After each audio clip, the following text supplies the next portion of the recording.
Всем привет, Лили Толкс. Лили — это я, Толкс, разговариваю с вами. Так можно объяснить название моего канала. Ну, в общем-то, в принципе, рассказываю о том, что считаю интересным, то, что мне понравилось из увиденного. И сейчас идет цикл небольших видеозарисовок о том, как в этом году мы с мужем съездили в Европу в отпуск.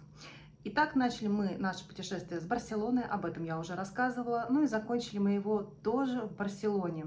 Почему в Барселоне, через Барселону? Потому что у нас испанские визы, и, конечно же, по правилам правильнее въезжать в ту страну, виза которой запрашивалась. И плюс было удобно, что из Еревана в Барселону летали прямые рейсы, поэтому, в принципе, со всех сторон, с разных точек зрения нас устраивал этот перелет, этот маршрут, и, соответственно, дальше мы уже полетели в Италию, потому что проживание, accommodation, апартаменты было намного дешевле, чем в Барселоне. Мы рассматривали все побережье от Барселоны вниз до Аликанте, но, увы и ах, видимо, поздно начали искать, поэтому в такой бюджет мы уже с таким ценником не влезали. Останавливались мы изначально в отеле, который находится недалеко от аэропорта, потому что до Италии мы летели на самолете на лоукостере барселонском, называется он Vueling.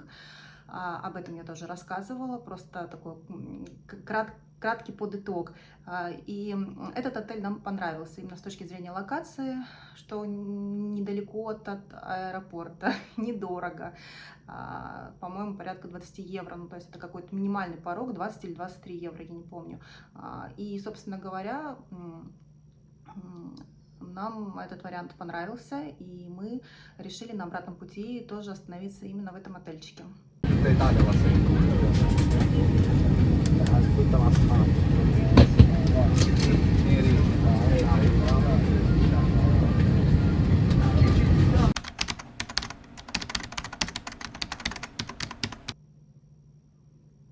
В этом отеле прекрасная кухня, прекрасный ресторан, можно взять еду с собой, на вынос, как угодно. Последний вечер мы так и сделали. Последний вечер в Барселоне отмечаем американской едой.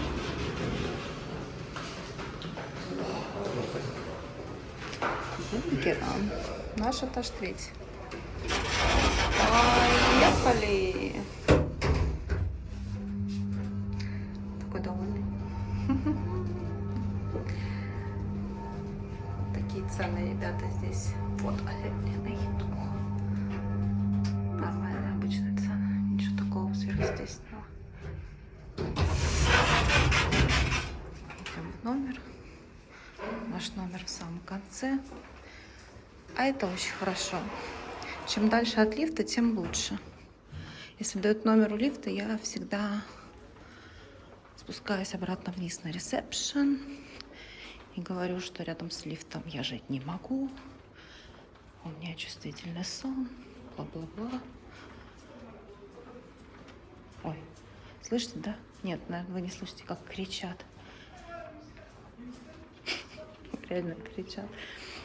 И вот наш номер. Ура! Как всегда, мы вешаем табличку.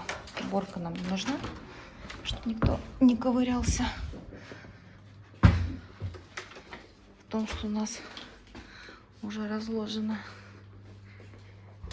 И сейчас мы будем вкусно ужинать с водой и, конечно же, с винишком. Ура! А вообще, конечно, Барселона — это очень вкусный, и помимо того, что красивый город и очень вкусный, я оставлю некоторые места, локации, просто поделюсь тем, что понравилось, тем, что не понравилось, вставлять не буду. В принципе, цены везде плюс-минус средние, где-то ужин на двоих у нас выходил в среднем с вином порядка 40 евро.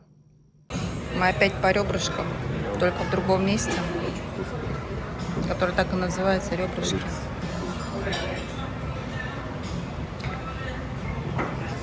Да.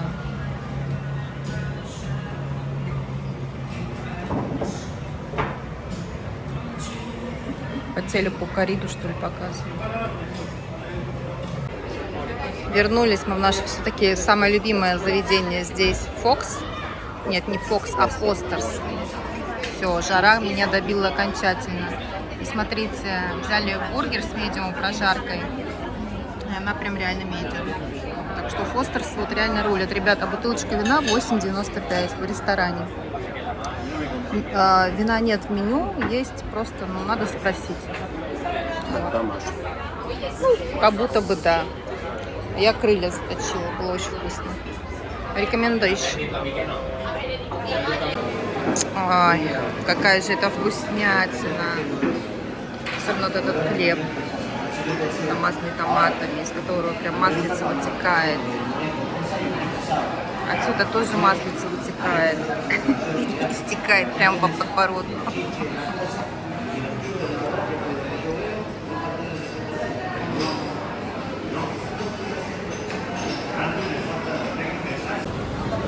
Как всегда, зашли на рынок Бакерия поесть устриц наивкуснейших. Они отличные, да, Андрей? Вообще супер.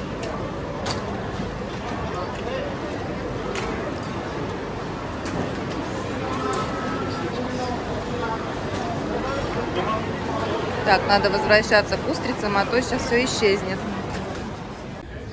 Конечно же, обязательно часть программы Рамбла. Самое главное, да? Ла Рамбла и Гиннес, которого мы 1000 лет не пили. Наконец-то, Гиннес, привет. Ола. Мне очень безумно нравится транспорт Барселоны и то, как это там все устроено, все вот эти вот схемы. Но в этот раз я была немножко разочарована, потому что мы хотели доехать на, ну, условно такой линии метро, это больше похоже на электричку, до центра, и какой-то произошел сбой в системе, поезда очень долго не было, и люди все набивались, я имею в виду, заходили на платформу, и стало немножко жутковато, то есть было непонятно вообще, приедет поезд, не приедет, как долго его еще ждать, а так как дней было мало, то, конечно же, мы прям за временем очень следили. Не хотелось терять ни одной минуты в этом прекрасном славном городе. Поэтому, несмотря на то, что мы купили билеты, уже спустились и простояли там минут 20, а то и 30, мы там долго стояли и думали, ну вот-вот, вот сейчас. И на табло постоянно была надпись, что поезд задерживается. И время задержки, оно постоянно переносилось. Поэтому, ну, что ж делать, мы вышли из подземелья, плюнули на то, что у нас прогорели эти билетики, и вызвали такси. В итоге поехали на такси. В общем, разочаровала нас вот эта вот электричка местная. Сколько мы просидели? Минут 10, да, 15? И ничего не было. 15 в жару. Да, ни оповещений, ни табло там информационного, ничего как бы. И куча людей набивается, а ехать до площади Испании где-то станция 6-7, и мы такие, блин, нет, хрен с ними, с 5 евро, что мы потратили на билетики. Решили вызвать Bolt, такси, и до центра все-таки на такси, потому что, ну, это невыносимо сидеть полдня, когда у тебя мало дней в Барселоне, в метро, и ждать поезд, неизвестно, когда он придет. Разочарование. Такси, которым я рекомендую пользоваться, это такси Bolt. Мне это такси очень нравится. Но также иногда бывали моменты, когда очень долго нужно было ждать такси, и тогда я отменяла заказ и вызывала Cabify. Он немножечко подороже, не намного, не сильная разница. Bolt мне очень понравился.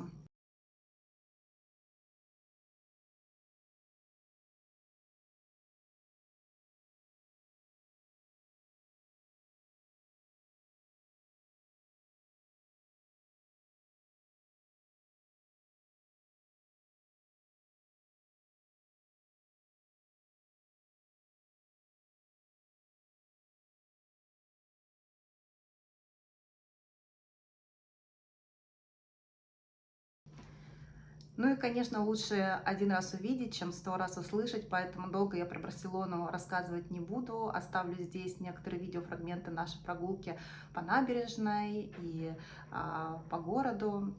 Я его очень люблю, и мне, конечно, бы хотелось туда обязательно еще раз вернуться. Город красивый, прекрасный, просто супер замечательный. Я знаю, что у всех разное впечатление о Барселоне, оно неоднозначное. Поделитесь своим мнением об этом городе, что нравится, что не нравится.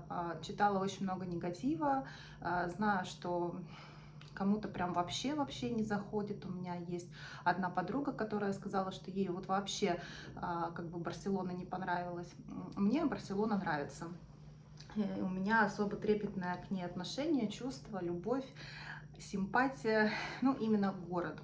О других каких-то бытовых нюансах, так как я жила в Барселоне, училась в бизнес-школе, расскажу в следующих выпусках. Надеюсь, что вам эта тема тоже будет интересна, может быть, даже кому-то полезна. Ну, а на этом, на сегодня, на сейчас у меня все. Я поделилась с вами эмоциями, какими-то рассказами, отзывами, очерками о нашем небольшом путешествии в этом году в Европу. Надеюсь, что было хотя бы немножечко интересно. Правда, я очень надеюсь. Если было, если какие-то моменты понравились, пожалуйста, поставьте лайк. Буду благодарна вашей подписке и, конечно же, обратной связи.